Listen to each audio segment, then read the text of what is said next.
Welcome to Tiger Wolf. I'm Josh, and this is David. Please be aware, this podcast contains strong language and spoilers.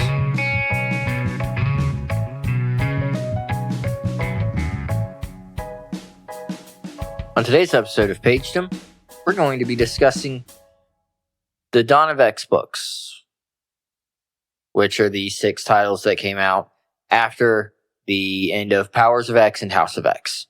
But first, a quick recap of the end of House and Powers, since we didn't actually get to cover the end of it last season. Yep.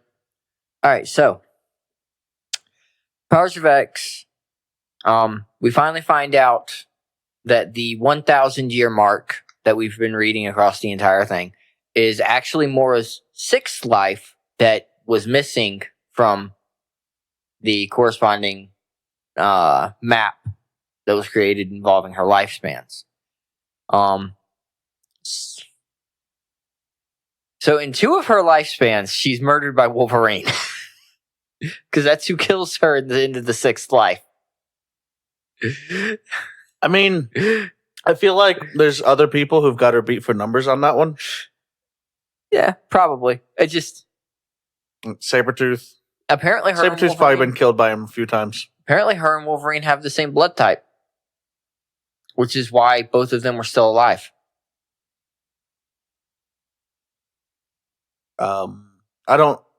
What? They didn't go into any more details than that. But assumptively, it's because Wolverine's blood probably got some sort of regenerative ability. He would give her a blood transfusion, which would regenerate her, and then she would give him fresh blood, which would augment or extend his regenerative ability. At least that's how I would put it together in my head. But this blood's not like it's his whole genetic code that's the thing I don't really understand. I get why they did it, but it doesn't really make sense that his healing ability would get weaker because it's from his genetic differences. Oh, the argument used in the comics, every time we've seen him drastically older or in a point Usually in the future, it's burned out or whatever. It's because on top of the continuous tissue damage and everything from fighting and all of that, it's also fighting the poison that's leaching off of the pure adamantium that is on his bones, because technically toxic to organic life. Okay, so I get that, but what I'm saying is there's at least one time where he got that removed. Yes. Not so surgically from Magneto. Yep. And then it was grafted back on, which made him lose his nose for a while in the comics for reasons. But what I mean is his using it, I don't think would be diminishing it because it's coming from a genetic thing, and maybe and if you take the fact that our ability to heal as humans is affected by age. Yeah, it slows down. He's still he's still running on the 40s. You know what I mean? And honestly, he probably shouldn't even be there, but it seems like he starts aging faster, which doesn't make sense either, except for the fact that his regenerative ability is diminishing. Yeah. But I mean, he's also like I said, I understand it from 1800s. You have to have a reason to have this character not be basically immortal. Yeah. I mean, argumentatively, he is immortal because in the future storyline that you see during Thor's comic run, Thor is old man Rune King Thor, and he finds, a streak of light, in the sky. At the edge, of the universe. So he goes to investigate, and there's Wolverine being the host of the Phoenix. Which, I mean, the Phoenix should have picked that one up a long time ago. Hold on. It really This guy- should have. Like this is basically the most powerful X-Men just because he's unkillable. Yeah. Maybe I can do something with that. I mean, the Like, argument. if I just add my already high power level and then into a body that is unkillable and has, stopped me before. Yeah. It stopped But- his mortal But vessel. anyway, I its digress. mortal vessel. Let's get But back to the house. anyway, so they revealed the ruling council. It's called the Quiet Council of Krakoa, which is it's based on there are 4 groups. Each group is going to lead for a small amount of time, but each one of the groups is based on a season. So spring, summer, winter, autumn. The people on these, there's 3 people per season who are Okay. the head for that season. So, like Okay. spring, you've got Professor Xavier, Magneto, and Apocalypse. Okay, starting off strong. In like autumn, you've got Emma Frost, Sebastian Shaw, former leader of the Hellfire Club, and a third member that Emma Frost has not appointed yet. Basically, her Red King or Queen, which if she goes with Queen, probably going to be Kitty Pryde because that's who she references as the Red Queen in Marauders first issue. Winter is all villains. It's Mystique, Sinister, and I cannot remember. I feel like you've skipped summer for a reason, and they better have done it. Summer is. Hold on, is it? If it is not, It is not. Scott, Who you think it is. Scott, It is not. Who you think Cable, it is. and The daughter, Rachel, no, Jean. yeah, No, actually, none of them. really? It's Nightcrawler, Storm, Nightcrawler seems like such a winter person. and I don't remember the third one right offhand. And I guess when I think of sneaky, just teleporting stuff, so I think of Dark winter. and cold and winter and villainous. Autumn. Autumn's nice. And then you've got yeah. Krakoa, who, with Krakoa, there's also Cypher because he can translate for Krakoa. And then you've got the Grand Commanders, which are basically the heads of the army. If you're in the field, they have the final say. However, if they make a questionable decision in the field, they do have to explain it to the council Later, Cyclops is one of the Grand Commanders. of course. Liliana Rasputin, Magic, is one of the Grand Commanders. That makes sense. My brain's drawing a blank on the other 2. Because there's 4 total. So I can't remember the other 2 right offhand.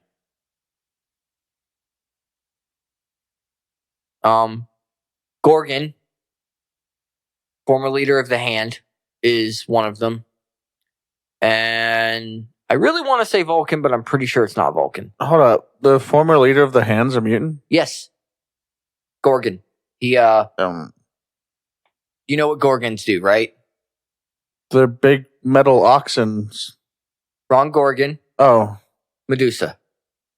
She's the most famous Gorgon. Yeah, I know. You were trying to be funny. Well, no. Well, yes, but no. The D&D Gorgon is a big giant bull. Yeah, that looks like it breathes Poison or poison something. gas or something. But yeah, he lift up the blindfold, he turns you to stone. All right. That's why They he's can't called get him. Gorgon. They can't get him some Scott sunglasses. I mean, they probably could. so but he he's could got actually this whole- see? He's got this whole samurai aesthetic going What does that have to do with being blind? because he likes to fight blindfolded. He's an old Okay. enemy of Okay, Wolverine's. so Also, that makes sense. How is he still alive then? he's died and come back more times than I care to think about. I'm pretty sure. See, this is what I'm talking about. But- Got Moyo beat for the numbers. But, and the first meeting of the council, they decide, all right, we have to create laws. The first laws of Krakoa, of the mutant the mutant nation. One of those laws is make more mutants. I mean, that's presented by Nightcrawler. It makes sense in the sense of like they propagate. We need more of us. Yeah, they need more. Like they might have generals for their armies, but their armies are kind of slim. Yeah, and then you've got harm no man, and by man they mean humanity. Don't strike first. So they can harm mutants. Yes. And then I'm guessing that came from Xavier. Respect this land. Respect Krakoa. You don't own a piece of Krakoa because Krakoa is alive. Well, I mean, the same could be said for the Earth, but okay. Yeah. And they're like, all right, now we have those out of the way. We have to pass judgment on the first prisoner of Krakoa. Drop Sabretooth into the middle of the room. Let me guess. He harmed man, and that's it. That's the one. That's the one he broke. So he did make children. He has a kid. I get like, how is that a law? Kids. How is that a law? Like, how does like you must fuck? Like, what is? The funny part is that was this, because of the fact that you can die and get brought back by Xavier and all that stuff. Yeah. Mystique trying to be a bitch is like, well, shouldn't we consult our, someone who's heavy in faith and the greater scheme of things like that? What would you say, Nightcrawler? What should be our first law? And Nightcrawler just smiles. He's like, simple. Make more of us. Just straight to his mother. Well, I mean, make more.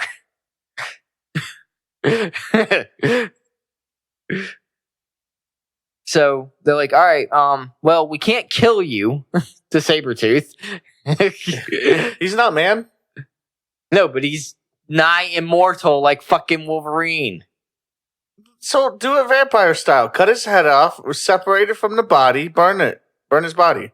So instead, they're like, all right, Krakoa, do you have any empty spaces in you that we can just lock Sabretooth? Ground opens up under Sabretooth. He tries to cling on, vines creep up and drag him down, and it just closes. It's nice.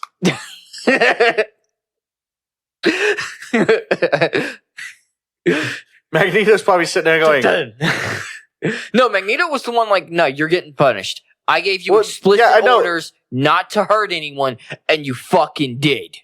Yeah, I know. What I'm saying is Magneto's probably like, man, he used to be my number one. What was I thinking?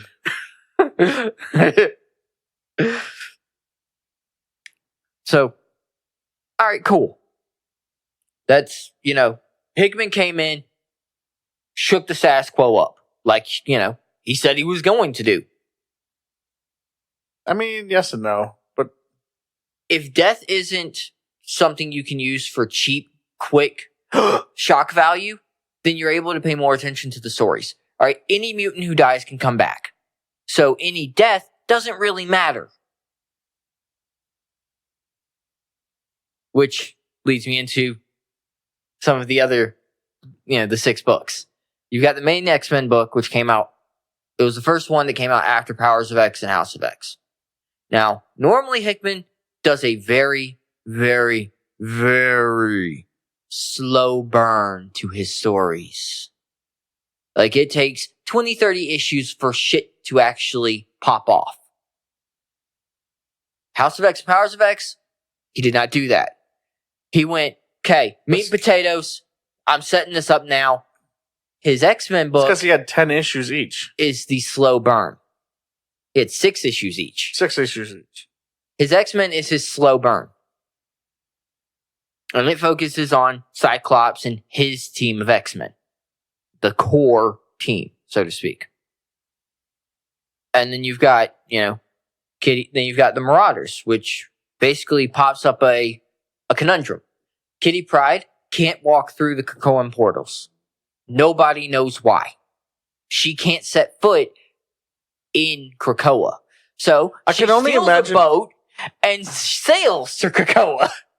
I can only imagine it's because like the whatever quote unquote like dimensional frequency that she uses is the same or very similar. Yeah, which it probably she's not able to step through it because she can't phase through it. Yeah. So Emma Frost is like, all right, look, you're in a very unique position. There are other people who are in even worse positions, though. So why don't you take your boat, take a couple of people, and go and rescue those mutants who can't get to the portals to get to Krakoa? Kitty Pryde's like, okay. That's what she's doing. The first issue, she goes to Russia, and she's basically trying to save some mutants that are being held captive in Russia. Where the fuck is Krakoa? That Russia was the first place she chose to go. In the Pacific Ocean. So why the fuck? Because her former lover was also in Russia. Okay. Who was ripped to fuck. Like, he gets fucked up.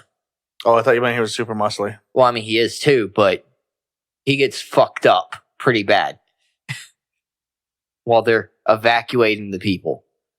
You don't actually see that until the X-Force issue. Then you've got, after Marauders, you got Excalibur. Basically, the British X-Men team. Being led by Betsy Braddock, the new Captain Britain. You got Rogue. Hold up. Captain Britain's a mutant. Yes. And on the mutant team. Yes. It's okay. England likes Krakoa. Yeah, well, I don't think they have a choice. Probably not. Like, but, I mean, you've got, I should probably step back for a second. The core X-Men team, from what they've shown, is the Summers Clan. Cyclops, Jean Grey, Cyclops' brother Havoc, Cyclops' brother Vulcan, Cyclops and Madeline Pryor's son, Cable, Cyclops' daughter from an alternate reality, Rachel Summers. Oh, and Wolverine. Yeah, the Summers Clan. I also do find it weird. A lot of people were talking about it, and some people were like, I don't see why you guys are having this. Are they in a 3-person relationship now?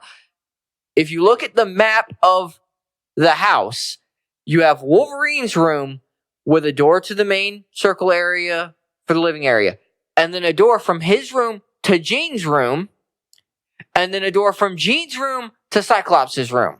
That's the reason people are like, are they finally okay with each other? I think the Cyclops has accepted that he doesn't have a choice. And I mean, Cyclops already has 2 kids. He'll be fine. Wolverine, one of them's not even from with Jean. Neither of them were from with Jean. Well, the other one's from an alternate reality, so I don't know if we can really count that as his kid in the same way. Yeah. But I mean, Madeline Pryor was the clone of Jean, so that... I mean, look, rule number 1. Exactly.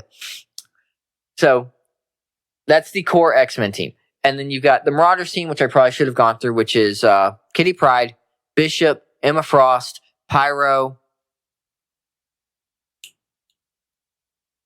somebody else I'm missing. I can't remember who it is.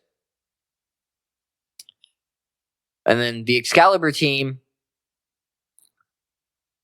they come together literally because the mutants are like, all right, we're going to make a portal to Avalon. Or Camelot, whatever you want to call it. And Morgan Le Fay's like, the fuck did you just say? This is my place. So, mutants like, no. And we're going to fix that. Isn't that in Britland? It's like a pocket dimension. But that team is Betsy Braddock, Gambit, Rogue, Apocalypse, Jubilee.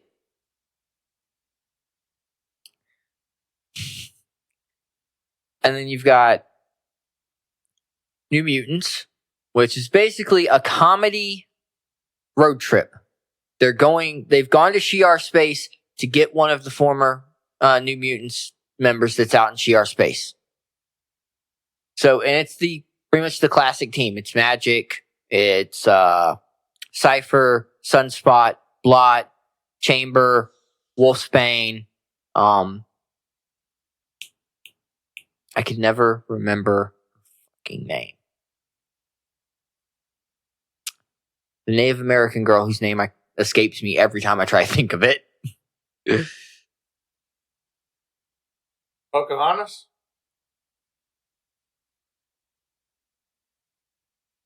But yeah, it's basically a comedy. It's fun. The first issue was fun. So Scott's dad takes them to Shi'ar space and ditches them. Because him and his crew are petty pirates. Petty fucking pirates. I think the main reason they got left is because one of them, Sunspot, won his bourbon off of him. I realize that these things aren't really connected, but what the fuck are all the other heroes doing during this stuff happening? Like, you tell me Thor's not. Thor is trying to rebuild Asgard. Well, okay, so he's not anywhere near Earth. He's back and forth, but he's got his own focus. Spider-Man or Captain America trying to lead his Spidey fantastic life in New York while dealing with his newly found sister and just general bullshittery. Not to mention he's having to deal with fucking symbiotes again, which he hates fucking doing. What I mean is like, this is a new nation popping up who's basically going around saying, like us or fuck off. or we don't believe in you anymore. Like, you don't exist to us. I mean, that's kind of like, and Captain America's a political figure, so he's not involved. Especially since Captain Britain's involved. He's not Captain America currently. Because Captain America is wanted for murder because the U.S. government believes he killed General Ross. So he's on the run. While this is all going on. Tony is having all kinds of internal issues. He's questioning whether or not his current body, which was a clone of his previous body, is actually even his. Not to mention, I believe also right now, he's currently 1,000,000 years in the past because of magic spells doing fucked up things to him. But he's not magic, he's tech. Exactly. Strange, that's why he's fucked. Strange is magic. That's why he's like, what the fuck's going on? All right, well, I mean, it just seems like it's just a lot of big events. I mean, there is happening without any other Black Panther's people remotely involved because him and Storm are in a relationship. And and then Wakanda recognizes Krakoa. Yeah, they're like, yeah. But I mean, like, Banner references Krakoa and Wakanda as the closest thing to getting it right on this dirty piece of shit planet. Okay. In Immortal Hulk, and Hulk's like, all right, look, I'm fucking destroying everything else. Because I'm done with this bullshit. You're great heroes. You're Tony Stark. You're Reed Richards. You're Captain America's. They haven't fixed anything. Again, just like our conversation on this previously, Reed Richards recently put the universes back together, which is like the most fix you can do. You could do. Yeah, yes. But anyway. So that's why none of them are really involved with the X-Men. Because they have too much of their own shit going on. Them far too far away from Earth right now. Yep. To deal with it, except for Hulk, who's just going to destroy everybody anyway. Yep. And then you've got the X-Force, which is more like kind of a Secret Service political thriller type of story setup. Okay. You've got Wolverine, who's like, lecturing Beast on how there's predators everywhere, regardless of how pretty it is. Well, both of them are predators. And during the course of the book, it's introducing you to the characters that are going to be in the book, along with this shady cult of mask-wearing political controlling titans. I don't know. They're like a shadowy organization. They wear masks. They're the X-Men's Court of Owls. Anyway, Domino was supposed to infiltrate them. That didn't work out right. Xavier ends up swallowing some small little nano pill that's basically blocking his ability to use his telepathy and his mutant abilities. And took a bullet to the skull. And then, a group of people paradrop into Krakoa, and they apparently are giving off Domino's biosignature. None of them are Domino. Well, that's because it didn't work out. Yeah. Also, those guys are wearing helmets or face gear that's very reminiscent of the classic Weapon X gear that Wolverine wore when he was actually running missions for them. I don't know if that was just an aesthetic coincidence or if that's going to play into anything, but it's a thing I noticed. Which, Where's Wade? I mean, he's like a mutant, technically. Yeah. It's just augmented by He's just death. doing his own thing. Like always. All right. Then you've got, at the end of that issue, Professor Xavier gets shot in the head. Dum dum dum. Again, death doesn't matter. Honestly, really. I think the biggest thing going on here is the fact that Professor Xavier is not really the leader. No, he's. I mean, the way they first introduced it in the House and Powers with him made it seem like he was definitely the leader, but he's just a leader. He and Magneto are pulling the strings of everyone else on the council. I mean, probably, but not anymore. It's Magneto alone now. Yeah, it's just Magneto now. And they're pulling those strings for Mora. So, argumentatively, Mora is the true head Apocalypse of 2. it. Apocalypse 2. Yeah. He's totally in there, and so is Wolverine. Yeah. Honestly, everybody who's of mention knows what's going on. Yeah. Or they should know at least a certain extent of it. But, that's how X-Force rounds out. Professor X got shot in the fucking face. Let's see if he's one of the ones that can be revived. Storm's the other one that's on the Marauders. Right. That makes sense. That way they never have to worry about running into a storm. Exactly.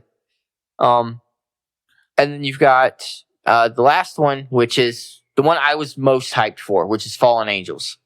Because it's got Laura X-23 on the team. But it's Psylocke, X-23, and Young Cable. Yable, as we say. Now, up to this point, I've noticed all of the teams have a prominent villain. This doesn't really... That's the team so far in the first issue. Or those three. There's no prominent villain. So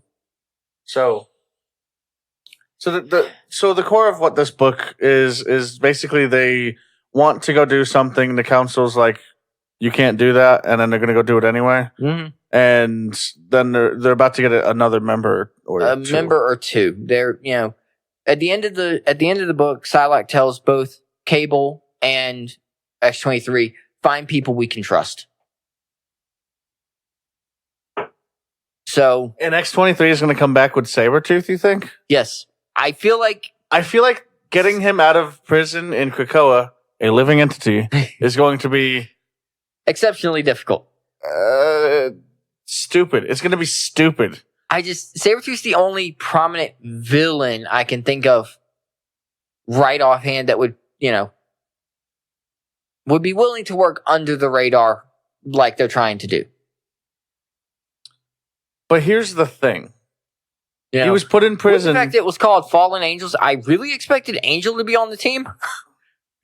And I feel like he fits the other team members well. They all kind of flip-flop between good and bad stuff. And he has too. Yeah, he has. And I believe currently, unless he's died and they've brought him back in his traditional feathery winged body, I believe currently he's still Archangel. Blue skin, metal wings, the whole 9 yards. So, I made a joke earlier though, and you were like, "Yes, him," and who was that? I don't remember. Probably your favorite X-Men. You said Wade's not in this. The crazy. Nope, that doesn't work. That doesn't. The one with multiple personalities. Ha ha. Oh yeah, work. Legion. Legion would be good and also awful. Yeah, but I mean, if anything, dude, he fucking tries. Like he tries. Yes, he does. He's like he puts in the most effort in being trying to be a good and helpful person than anybody else in X-Men. But I mean, Shadow King fucked him up too hard. So we'll see who the other members are that get added to Fallen Angels. But it's very dark, but it's very like detective noir. You know, we're going under the radar of everybody else to go meet some shady backroom deals to find out what we need to do. The cover makes me think more of like a cyberpunk type of deal with its neon colors. Yeah. And the accent, like the way they accent, like what the pages you were showing me that you're like, see, doesn't it look noir? Like it looked like cyberpunk accenting, not noir. I thought it looked more noir because they use a lot of. There's a lot of black. Yes, but everything about Magneto was shiny. The bits of him you could see. No, his whole outline was like a shiny outline. Yeah, because he's back to wearing his classic, or not classic, but he's back to wearing the white armor. I'm just saying. Like the seat and everything though. Like the way the lighting was, it was very clandestine. Yeah. But I mean, like Sinister has that metal suit he wears and it was very shiny off of that. And you got Cable who wields a bunch of fucking guns. You got Laura who's adamantium claws. They glisten. But yeah, so that was a quick catch up of the end of Powers of X, House of X, and the starters for the 6 books coming out of that. Which one will you choose? Let us know if you think it's going to be Sabretooth, Angel, and or Legion, or anybody else that's going to be joining the team. When does the next issue come out? Fallen Angels, another 4 or 5 or 6 weeks out. Okay, so X-Men issue 2 came out this week. We got time. Let us know what you think. How wrong is David? It's totally Legion. Well, I suppose that's the end of the episode. Please like, comment, follow, and share. And also, more importantly, thank you for listening. Take care. Bye.